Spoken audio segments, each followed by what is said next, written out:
Hey guys, welcome back to my channel. So in today's video, I'm going to be sharing a few insights into how content creators get paid on Instagram. You guys seem to love my last video about how YouTubers get paid and the amount you could get paid on YouTube if you follow the rules and guidelines. So I thought I'll do one for Instagram, but this one's going to be a little bit different. I'm just going to be talking about the back end of getting paid on Instagram and what goes on behind the scenes, what goes on behind the likes that you guys see, behind the edits, everything. I'm going to be sharing that with you in today's video. So sit back, relax, get a cup of tea, and let's spill. So as YouTube, Instagram is also a business that needs to make some money. Instagram have seen the growth in their users and the growth in buying habits. This is mainly down to the influencers and the content creators behind the social media platform. As I do, I'm sure you guys have your faves on Instagram, the people that you follow, the people that no matter what they say, you are buying that ish. Instagram has seen this and they've seen that there's a lot of money to be made on this platform.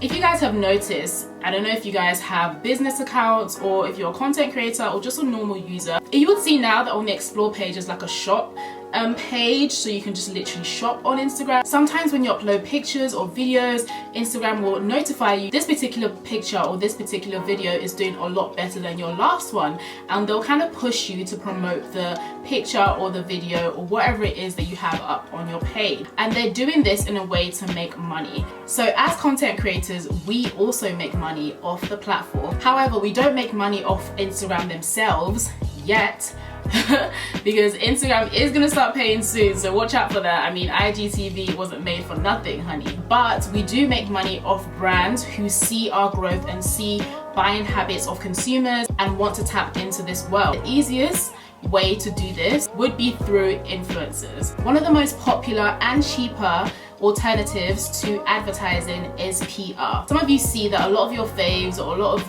the people that you might follow or a lot of people who have a big following with a big engagement, that their followers have some sort of loyalty towards them, some sort of trust. You would find that a lot of brands cling on to these people, not necessarily cling on, but they do recognize these people and they do see the kind of relationship that that influencer has with their following and the kind of power that influencer has with their following. In order to get whatever it is that they're advertising out there, they are willing to send their products or their items to that influencer for free in the hopes of that influencer talking about it on their platform, either through their story or through their main feed.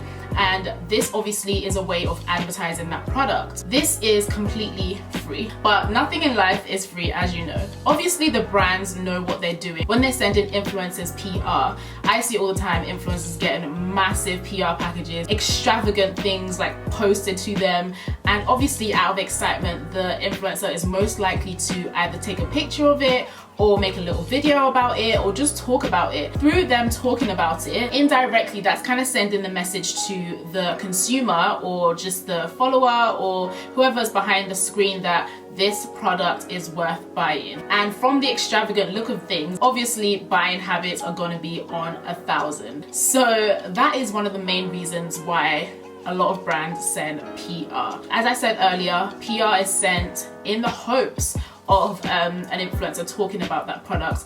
This does not mean that the influencer is obliged to do so. This just purely means that if you feel like it, you can talk about it. So because of the nature of PR packages, disclosure obligations are a must.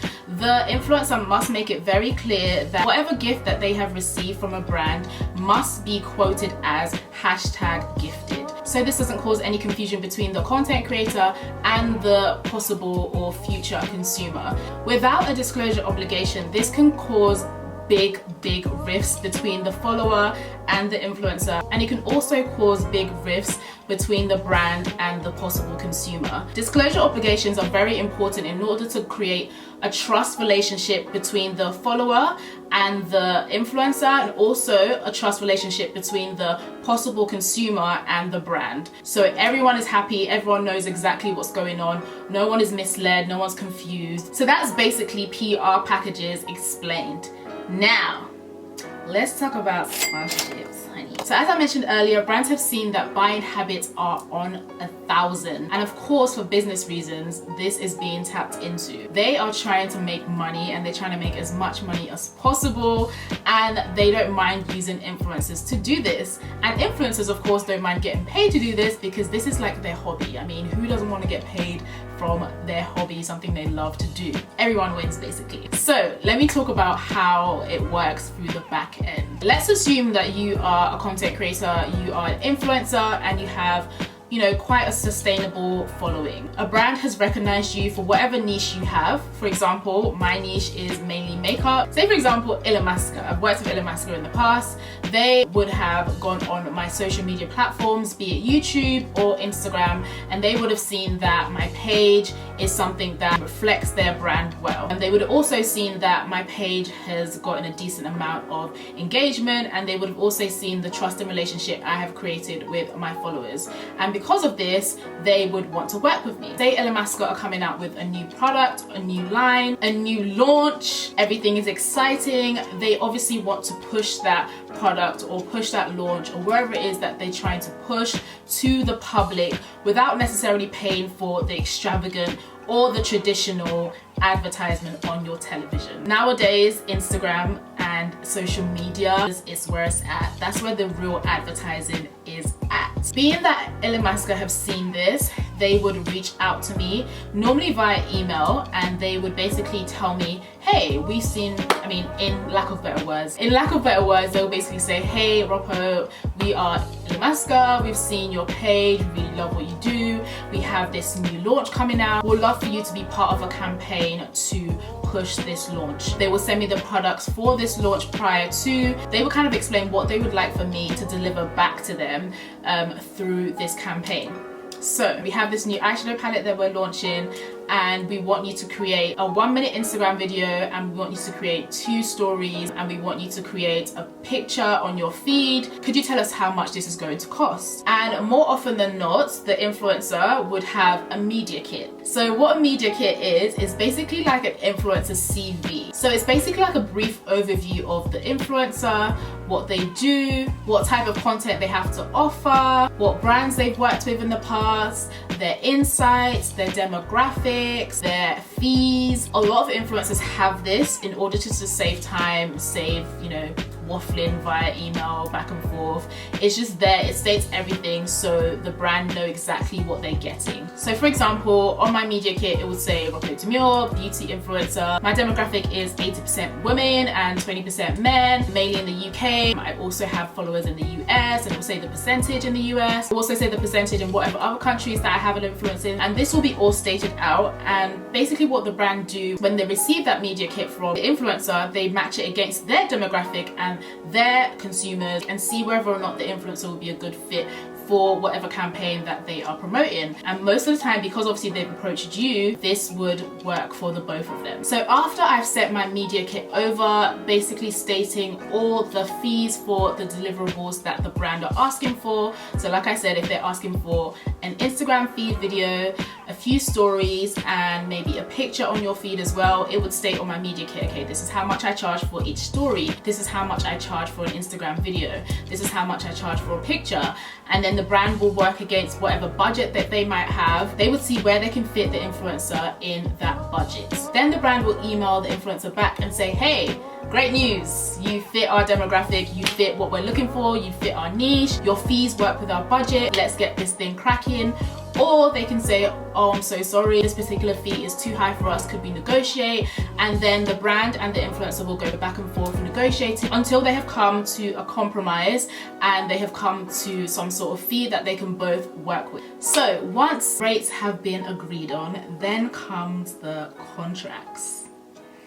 Ooh, child. Contracts are more often than not written in the favor of whoever has composed it. This is why it's very, very important for influencers to go through their contracts with a third party if necessary, to read the contract very carefully, to know exactly what they're agreeing to, go over the campaign terms thoroughly, make sure they understand the campaign terms thoroughly, to understand when the agreement will commence and also when the agreement would terminate, to understand the usage period for the deliverables asked for. There's so much written under a contract. You get really excited, you see the fee, you're like, wow, I'm getting this paid this much. You just sign it and you just put yourself in a big hole. And make sure that legally that you are covered. Don't just be quick to sign anything just because you see a large amount of money. I know it's very exciting, but just be careful with what you're agreeing to. I just wanted to quickly go back to media kits, just in case any influencers are watching this. If you're an influencer yourself and you don't have a media kit, that's completely fine. If you do want to make a media kit, an easy way of doing this is through canva.com. This is not an ad, by the way. This is just how I personally made my media kit. It literally has like templates for you, which is really easy. So don't be afraid to go back to the brand and say, hey, I've seen this in the contract and I don't agree with the usage period that's been stated on the contract. Could we possibly change it to this? More often than not, they actually are comfortable to work with you to tweak whatever it is that you want to do within reason in order for both parties to be happy. And once that's been tweaked, you can go ahead and sign it, and then you would move on to the next stage of the sponsored ad. The next stage being campaign briefs, approvals, and deadlines. Once everything has been signed for, both parties have agreed, the brand will get back to the influencer and basically give them a campaign brief. And what this is basically kind of like a mood board, an explanation of what they would like from the campaign itself, how they would like it to look, sometimes what they would like the influencers to say. So this can include buzzwords, hashtags, captions, and things of that nature. It would also include the deadline for the campaign. Influencers have two deadlines, a deadline to post and also a deadline of approval. So the brand will give you some time to create the content, and then after creating the content, they will also give you some time to edit and get back to them with how you want to post it on your feed. So say for example, they want me to create a 1-minute makeup video. I will go ahead, create the video based off of the campaign brief that I've been given. I would then go back to the brand and say, hey, this is the video that you've asked me to make. Could you please watch over it for your approval? They would watch over the video and they might say, oh, you used this incorrectly, or do you mind adding this to the video, or do you mind editing this out or editing this in? And then the influencer will go back and then tweak whatever changes the brand would like for them to tweak. Once that's been tweaked, they will send it back for approval, and more often than not, the brand will say, that's perfect, we love this, we approve, and then both parties will get ready for posting. After I have been approved by the brand to post whatever content I've created, I will go ahead and post it at a specific time, and I would also post the approved captions that the brand has agreed to. I will be given the necessary swipe up links, the necessary discount codes, and I will make sure to integrate this into my feed or my stories. So once everything has been posted, all the engagement has come, your followers have loved it, they've liked it, they've commented, the brand will possibly ask for some feedback. They might ask you to send them the insights of the post. On Instagram, if you're a business account, you're able to see on a post how many people have shared it, how many people have liked it, how many people have commented on it. You're able to see how many people have swiped up on the links. This is kind of like a way for them to see that you have actually done your job. You've actually reached the amount of people that they anticipated for you to reach, if not more. From this, they might even want to work with you again. After all that work has been done on your end, it is now time to get your shmoney. And the professional way to do this would be to invoice the company. Again, if you're an influencer and you are a little bit confused on invoicing, I would also recommend canva.com. They have templates for invoices if you find it hard to write one, and it's also free. So again, not sponsored, just me trying to help a sister out, okay? But so yeah, you would send the invoice to the company. So say for example, you gave them 3 deliverables, you gave them a feed picture, you gave them a feed video, you gave them a story. You would say 1 times feed video, such and such amount, 1 times feed post, such and such amount, 1 times story, such and such amount, and then at the end you tally it up to the overall amount. You would send that over to the accounting team. The way influencers are paid is a little bit different to a traditional job. Most of the time, influencers are actually paid either 30 or 60 days after receiving the invoice from the company. So we could have made content like 2 months ago and we still wouldn't have gotten paid like 2 months after. It takes a little while for us to get paid. So after the invoice has been received and after it's been, for example, 30 days or 60 days, you would receive your money in your your account and Bob's your uncle. That's how we make money off Instagram. And obviously after you receive that money in your account, it is then your responsibility as a freelancer to make sure you are filing the necessary taxes. That is the most conventional way that influencers get paid, through Instagram. But another way that some influencers get paid through Instagram is through affiliate links, and this is mostly prominent through stories. So sometimes when you see an influencer say swipe up for this lipstick, or swipe up for this coat I'm wearing, or swipe up to, I don't know, something. It's normally a third-party link, and the link is affiliate based. Obviously through every click is a few coins. If you're a small influencer and you're a little bit confused as to how much you should be charging, if you have friends that are in this industry, it could be good to ask them how much they're charging, or ask some of a similar following to you, similar engagement, similar demographic to you, how much they're charging. If you don't want to do this, or you find this a little bit too personal, because you know people don't really like talking about money these days, you could use Social Blue Book. This is basically like a website where you put in all your information, all your social media information. They basically calculate how much you should be charging to brands. So yeah, that's it guys. If I've missed anything out, definitely let me know in the comments down below. If there's anything you would like me to know, because obviously I don't know all, I'm just speaking for myself, definitely leave it in the comments down below.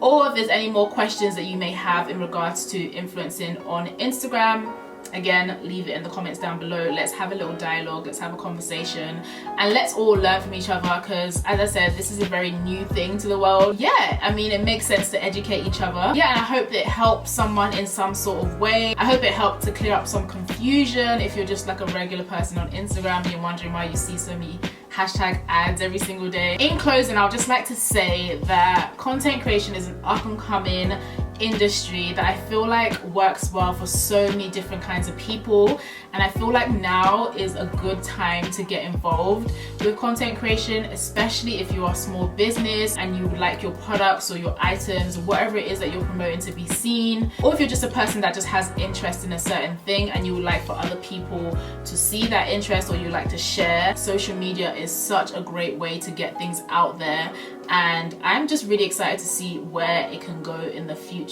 But anyway guys, that's pretty much it. I hope you enjoyed this video. Let me know your thoughts down below, and I will speak to you soon in another video. Bye guys. Mwah.